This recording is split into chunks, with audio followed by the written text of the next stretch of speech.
Asterisk hey everyone. Today we're delving into a tale that most shy away from. We're about to unveil the dark, twisted legend of Isabella of France, a queen who fell victim to one of the most depraved smear campaigns in medieval history. Forget what you think you know, the truth is far more sinister, disturbing, and unforgettable. If you're ready to uncover the raw, unfiltered reality, be sure to give this video a like. And let me know in the comments, how far do you think ambition can push a person? What you're about to learn will completely alter your perspective on politics, power, and the thirst for revenge. The birth of a black legend. Have you ever pondered how a black legend comes to life? How outrageous rumors evolve into accepted history, echoing through the ages. Today, we re-unpacking one of the most vicious propaganda campaigns recorded, the shocking claims of bestiality against Isabella of France. Yes, you heard that right. But before you jump to conclusions and dismiss this as mere medieval gossip, recognize that this is a masterclass in psychological warfare. Isabella wasn't just a victim. She weaponized those very lies against her enemies. A troubled beginning. Let's rewind to 1308. Imagine being just 13 years old, shipped off like cargo to one of the most hostile kingdoms in Europe. Your father? The notorious Philip IV of France, known as Philip the Fair. Yet let's be clear, his reign was anything but fair. He was the king who dismantled the Templars, bent the Pope to his will, and forged France into an indomitable force. And you, Isabella, were his most valuable piece on the chessboard, destined to marry Edward II of England. But from the moment you arrive, an unsettling feeling washes over you. Edward isn't your typical medieval king. While others seek glory on the battlefield, his heart belongs to men. We're talking about explicit relationships that could cost lives, like that of Piers Gaveston, Edward's favorite. Gaveston wasn't just a close friend. He had immense power and influence, practically running the kingdom. He was showered with land, titles, and the very attention that should have been yours as the queen. Picture this: you arrive expecting to take your place as Queen of England, only to find yourself a mere guest in your own home. At your wedding, Edward barely acknowledges you. His gaze is fixed on Gaveston, while you stand there alone as the nobles exchange glances filled with pity and contempt. Everyone knows what's happening, everyone. That is, except the bride, who must remain silent. The rise of Isabella, but rather than crumble, Isabella proves to be more than just another medieval princess. She observes, learns, and devises a plan. While Edward and Gaveston are lost in their affair, Isabella quietly studies every weakness in the English kingdom. She masters the language, memorizes noble families, their loyalties, and their rivalries. She's mapping out the power structure not just to survive, but to conquer. And soon the whispers begin. At first, they're soft murmurings. Why does the queen spend so much time behind closed doors? Why meetings with royal advisors instead of needlework? By 1315, those whispers morph into something much more sinister. The English court can't fathom a politically astute woman, so they revert to medieval stereotypes. Intelligent women must be either witches or worse, perverts. The darkest allegations.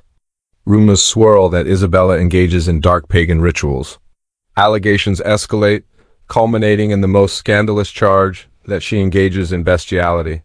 Yes, the daughter of one of Europe's most powerful kings is accused of having carnal relations with beasts in the palace gardens. Absurd, right? Yet in the 14th century, such a claim held a macabre sense of logic. A clever woman must be a sorceress.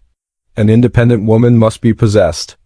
Bestiality represented the ultimate depravity, worse than adultery, worse than prostitution, even more contemptible than heresy, reducing a person to something less than human, to an outcast, unfit for Christian society. The machinations of dispenser. But these rumors didn't materialize spontaneously. They were meticulously crafted by someone skilled in dismantling a woman of influence, Hugh Despenser the Younger, Edward's newfound favorite after Gaveston's demise in 1312. Cold, ruthless, and disturbingly clever, Despenser was about to transform Isabella's destruction into a medieval propaganda masterpiece. What he didn't expect was Isabella's resilience. She wasn't a delicate ornament in the court. She was the daughter of Philip the Fair, possessing not only his intellect, but also an unquenchable thirst for vengeance. The game of deception dispenser rapidly ascended to power after Gaveston's execution, stepping into the emotional void left by Edward II. From the start, he viewed Isabella as a formidable threat, not merely because she was Edward's wife, but as a living link to France, Europe's dominant power. He understood that she was clever, and the political tensions between England and France provided him the perfect catalyst to deepen suspicions surrounding her. Subtly, he began laying the groundwork for a smear campaign that would redefine the art of propaganda. Without making overt accusations risking backlash, he planted seeds of doubt among the scribes and religious figures reliant on his favor. "It's odd," he might say, "how often the Queen visits the stables late at night. I wonder what that's about." That was all it took. The rumors didn't ignite like wildfire. They spread insidiously, mutating from whispers in court to public gossip in taverns and town squares. Specific accusations emerged, tales of dark rituals and beasts kept in secret for far more grotesque purposes. Weaponizing fear as these stories evolved, they became more outrageous. People claimed Isabella summoned demons, orchestrated moonlit orgies, and even had a stallion trained for unspeakable acts. The brilliance of Despenser lay in how he weaponized medieval superstition, fear of witches, disgust for perversion, and deep-rooted contempt for foreign influence. This wasn't merely an aim to shame Isabella. It was an attempt to dehumanize her entirely. If Isabella was no longer seen as a woman, but rather as a beast or a witch, nothing she said or did would hold weight. For a time, this tactic proved effective. The story spread through England, growing with each retelling. Isabella wasn't simply immoral. She embodied monstrosity, transforming into a wolf under the full moon, seducing children and leading covens of witches. The turning tide, yet Isabella was far from deceived. She meticulously tracked the rumors, identifying those spreading them and the political motivations behind their actions. Instead of retreating, she wore her head high, radiating defiance. She didn't deny the accusations because doing so would only give them power. Instead, she turned the smear campaign into a farce, one that painted her enemies as desperate. As the rumors escalated into absurdity, claiming she had become a literal beast and made a pact with Satan, even some of Despenser's allies began to doubt. Isabella observed the cracks forming in Despenser's narrative and realized it was time for retribution. A calculated strike? In 1324, amidst the backdrop of the War of Sardos, Edward II made a fateful error. He sent Isabella, the supposed monstrous, untrustworthy wife, to negotiate peace with her brother, King Charles IV of France. Despenser thought he was clever. Her absence from the political scene would remove her influence. But Isabella saw it differently. This was her opportunity. When Isabella arrived in Paris, she was no longer the timid girl. She was back on familiar ground, surrounded by those who recognized her not as the vilified figure of English propaganda, but as the proud daughter of the French king. She wasn't here to mourn. She had a plan. Her first brilliant maneuver? Convincing Charles IV that her son, Edward III, should visit France to pay homage for English lands in Gascony. A standard feudal courtesy entirely reasonable, Edward II had no choice but to comply. The bold rebellion. In September 1325, young Edward landed in Paris, and just like that, Isabella had secured her ace, the heir to the English throne, now under her protection and beyond Despenser's reach. It was checkmate in progress. But then Isabella made a bold declaration. She refused to return to England. Edward II's desperate letters urging her back were ignored. Her famous retort? "I will not return while the wolf remains in the fold." She reframed the narrative, reclaiming the very metaphor used against her to paint Despenser as the true beast.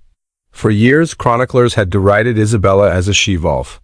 Now, her words brought a powerful twist to the tale. A new alliance. Then Roger Mortimer entered the scene, a powerful English noble exiled for rebelling against Edward and Despenser. With his military expertise and political acumen, Mortimer thirsted for revenge. Their meeting at the French court blossomed into an open affair. The scandal was monumental, yet it also changed the narrative. Instead of being labeled the she-wolf of midnight orgies, Isabella became the exiled queen, reclaiming her strength, forging alliances, and finding love. This was psychological maneuvering at its finest.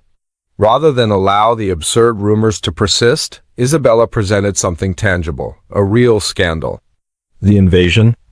As winter settled in, Isabella and Mortimer transitioned from lovers to co-conspirators, plotting an audacious armed invasion of England not by a rival king or a rebellious noble, but by the Queen herself.